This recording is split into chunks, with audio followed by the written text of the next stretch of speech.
we're going to talk about in this video is driving in the wet. And it's important to remember that we are talking about the road condition when it comes to driving in the wet rather than the actual weather at that moment in time. It might be nice and sunny, but if the floor is wet, then we need to treat it as a wet condition.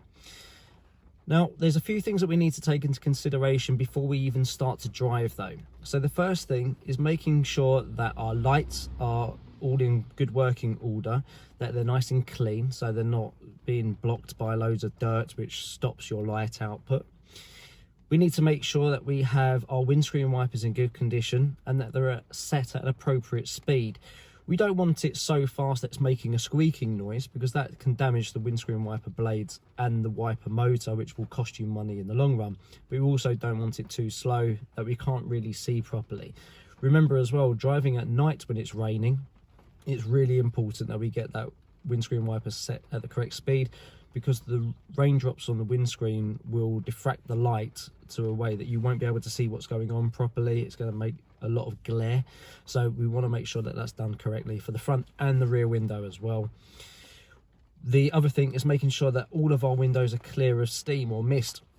So I regularly put my demisters on before I've even started the journey, so the windows don't even have a chance to steam up. If you think about your settings on your car, you want it set as fresh air, so not recirculating, aimed at the windscreens, and set it at about half the speed that's capable for your car, and that will just stop it from steaming up in the first place. But it's also important to remember how to turn those on and off on the move. So you don't want to be staring down at it, because then you're taking your eye off the road. The rear window demister, you will normally have to do at the beginning, but I would always turn it back off again once it's demisted, and that's because it will affect your economy. Anything that runs on electric, so your heat and demisters for instance, takes a lot of power from the engine. Same as if you have an in-car entertainment system, if you've got a sub and amp, that will take extra power from the battery, which means you get a weaker spark at the spark plug, which will bring your economy down. So as soon as your window's demisted, turn that back off again. Make sure that your tyres are in good condition. Again, legal minimum distance in the UK, or tread, sorry, in the UK is 1.6 millimeters. I advise to change them at 3 millimeters though. And the reason for that is like in this graph here, which shows how much of a difference that braking really does have. It's quite a vast difference, as you can see. So it's really important that our tyres are set correctly. So our car is now mist free, so it's now safe to drive.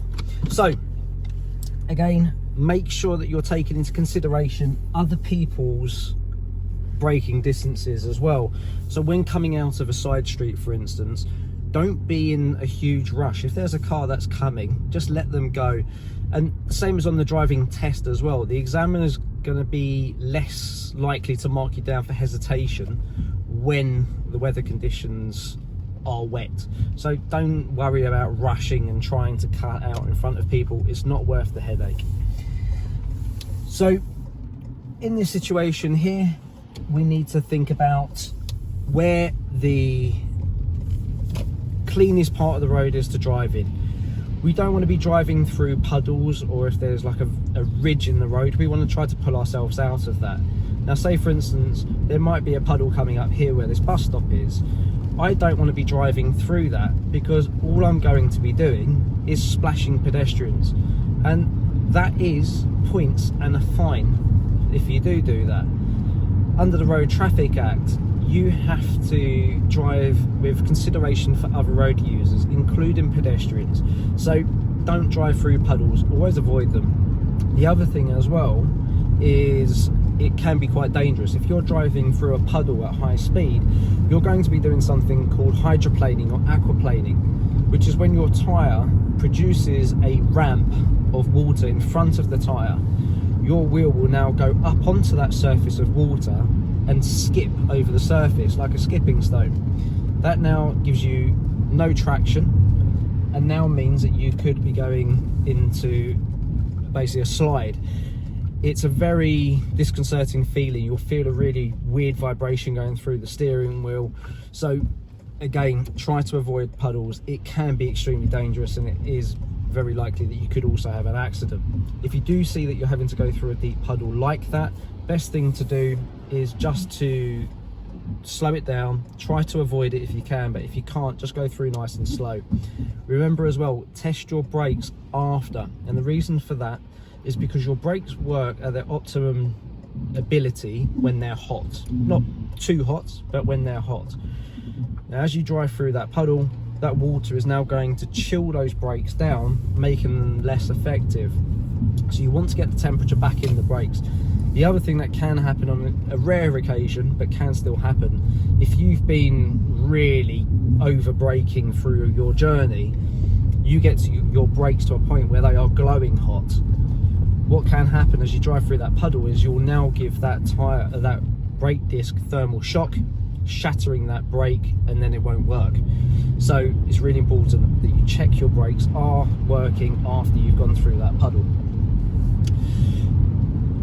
Now, following distance, we need to increase our following distance between us and the vehicle in front. So normally we have a 2-second distance in the dry, like we mentioned, but now we want to double that to 4. So when the vehicle in front goes past this next island, we'll count it out. So 0, 1, 2, 3, 4. So that's a good gap there. If we go to a 5-second gap, which I've probably now brought it to, then even better. So we'll count when it goes past the car on the left. 0, 1, 2, 3, 4, 5. So I've now catered for that. Now it's important to also remember the person behind you. So if the car behind is following too close, we then add on that additional distance to the front of the car. So if the vehicle behind was, say, a 2-second distance, I know you can't really count it 100%, but you can roughly judge it from your gap. We would then count those additional 2 seconds onto the front. So we now have a 6-second gap between us and the car in front. So when it comes to cornering speed, we need to think that we now have less traction on those front tyres. So when we're going into bends and corners, we need to make sure that we're going at an appropriate speed for that turn, and we don't get what's called powered understeer. Powered understeer is when you turn the steering wheel but not much happens and you continue to go in a straight line. I've put a little picture up here just so you can see what I mean by that, but the key is just not to go too fast. If you do go too fast and you produce powered understeer, what you need to do is just ease off the accelerator a little bit and take a little bit of the steer off, and that's very counterintuitive. When we're teaching people on the track, that is the one thing that takes hours for people to understand, because it just goes against your natural instinct. But obviously don't put yourself in that situation in the first place where that could actually happen. Other things that you want to be thinking about in the wet as well is making sure that you're aware of the possibility of having to brake hard. So checking out side streets, if there's any pedestrians that looks like they may want to cross, cover your back, slow it down nice and early. Again, checking the rear view so you know what's going on. So like here, for instance, this car that's pulled out, I'm already braking. I want to keep the car moving if I can. It keeps it more economical, but also I'm still keeping that nice big gap. I'm allowing anyone behind to know that I'm braking extra early as well, so I cater for their braking distance. It's all about trying to see and plan ahead as much as possible so you don't have to over brake. So you can see, like here, deep puddles, I'm now over the white line on the right to avoid those. Think about also cyclists, because cyclists don't want to be driving through a puddle. They will have to move around it. So again, give them that additional space, allow them to come nice and wide. If there's no space available, then just hold back. Yeah, there's no rush. You're only going to save yourself a couple seconds. It's not really going to make much of a difference to you. So best thing to do, just allow that cyclist to move out and then go past them when it's safe to do so. So things to remember when driving in the wet: make sure that your windows are mist free, that your windscreen wipers are set at a correct speed, and also that they're in good condition for the wet as well. Make sure that your tyres have got plenty of tread on them. Also make sure the tyre pressures are appropriate as well, so looking in the owner's manual.